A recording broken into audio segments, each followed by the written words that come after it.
Bonjour mes chers élèves, et ravi de vous retrouver encore une fois dans un nouveau vidéo concernant les provisions. Alors, on va parler un petit peu sur les pertes probables et les dépréciations probables des provisions pour l'entreprise. Qu'est-ce que la provision?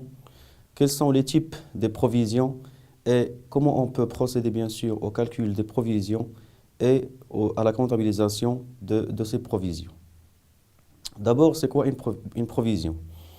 Alors, si on rend bien sûr le terme au Code général de normalisation comptable, on trouve que la provision est une perte probable, ça veut dire une dépréciation de la valeur d'un élément d'actif qui peut subir bien sûr une réduction de la charge qui va bien sûr réduire le résultat de l'entreprise, ce qui est en faveur de cette dernière. On trouve parmi les provisions pour dépréciation et les provisions pour risques et charges.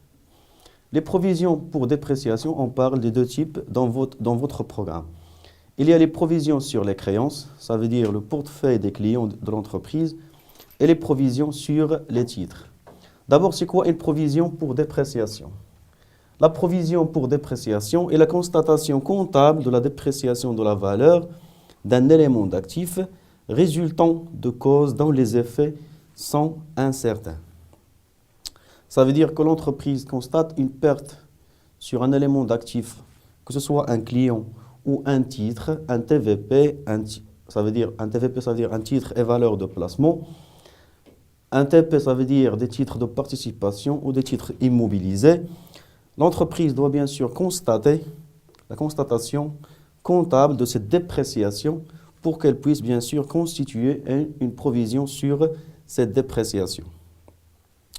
Les provisions pour risques et charges sont destinées à couvrir des risques et des charges que des éléments survenus ou en cours rendent probables. Ça veut dire qu'il y a des événements que peut subir l'entreprise qui ont des effets incertains sur l'activité de l'entreprise. Exemple, si l'entreprise, par exemple, procède au licenciement abusif d'un salarié, ce salarié peut bien sûr procéder à un jugement, bien sûr, sur le tribunal. L'entreprise doit constituer une provision sur cette affaire-là.